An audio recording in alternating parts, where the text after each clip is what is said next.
আমাদের যে বাকশার গ্রাম ৩ নং ওয়ার্ড, এই ৩ নং ওয়ার্ডে আমাদের যে কৃষক ভাই জনাব শৈলেন চন্দ্র দাস দাদার বীজতলাতে, এখানে যে বীজতলাটুকু এটা সম্পূর্ণটা কিন্তু একটা আদর্শ বীজতলা।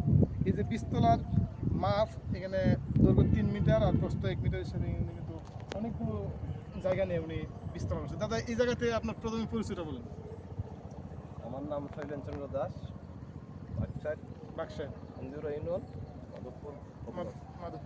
আচ্ছা দাদা, এখানে যে বীজতলাটা আপনি করছেন, এখানে কি কি জাত আছে?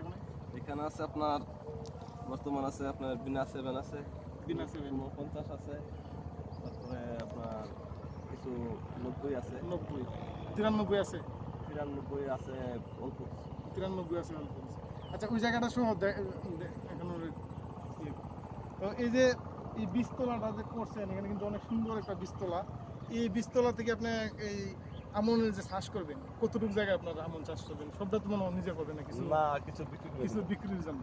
তো মোটামুটি 20-25 কানির মতো মানে আমরা নিজে লাগাই। আমন 25 বিঘার মতো আপনি চাষ করেন, 25 বিঘার মতো চাষ করেন। আর বাকি যে বীজতলাটা আছে এইটা থেকে আপনার সারা কিছু বিক্রি করেন। আপনার যে ধানের যে বীজতলাতে যে সারার বয়স, আমরা যে আমন মৌসুমে যে সারার বয়স মনে করেন কোনো সময় দেখা গেছে আমরা যদি 30 দিনের বাইরে যাই, এটা কিন্তু সমস্যা। সবসময় আমাদের চেষ্টা করতে হবে 30-এর নিচে রাখার জন্য।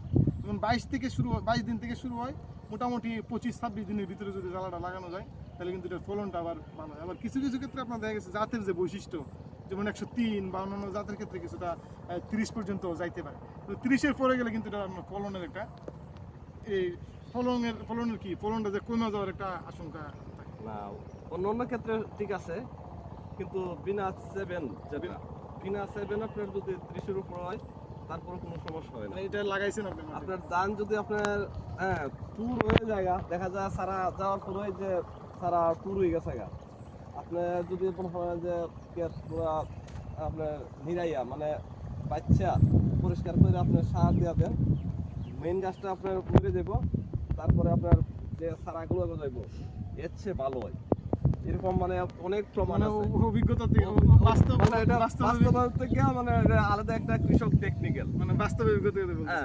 আচ্ছা, এই ধানের যে সারাটা যখন আপনার মূল জমিতে লাগান, আমরা কিন্তু বলি কি যে সারা থেকে সারার দূরত্ব যেমন 8 ইঞ্চি আর হলো আপনার 6 ইঞ্চি, এই দূরত্বটা রাখেন তো এতটুকুর ভিতরে, মানে 8 ইঞ্চি ইন্টু 6 ইঞ্চি, যেমন মানে একটা সারা থেকে 18 ইঞ্চির ভিতরে মনে হয় 2 লাইন আসবে।